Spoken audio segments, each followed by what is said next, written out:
మోడీ గారి నాయకత్వం, లోకేష్ బాబు గారి నాయకత్వం,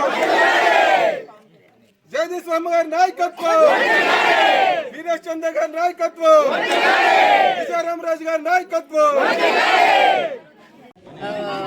ముందుగా ఇవ్వడానికి కారణం ఏంటంటే రేపు జనవరి 1 1వ తారీఖు అవడం వల్ల మీకు ముందుగానే ఈ పెన్షన్స్ అంతా ఇవ్వడం జరుగుతుంది. కూటమి ప్రభుత్వం వల్ల మీకు అందరికి కూడా మీ ఇంటికే వచ్చి అధికారులతో సహా ప్రతి ఒక్కరు కూడా మీకు సేవ చేయడానికే ఉన్నాం కాబట్టి అందరూ కూడా మరి ఈ రోజు రావడానికి ముఖ్య ఉద్దేశం రేపు జనవరి 1తో ఇవ్వకూడదని ఈ రోజు ముందుగా ఇవ్వడం జరుగుతుంది.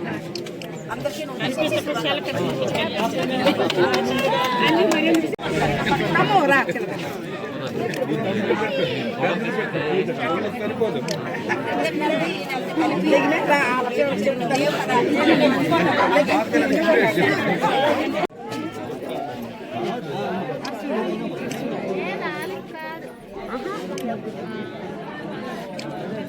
రోజు ముందే పెన్షన్ ఇస్తున్నారు చంద్రబాబు నాయుడు గారు, పవన్ కళ్యాణ్ గారు.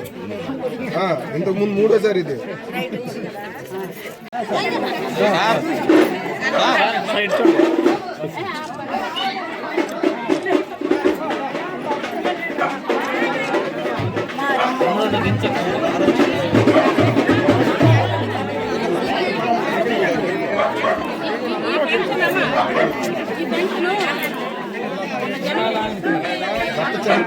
ఈ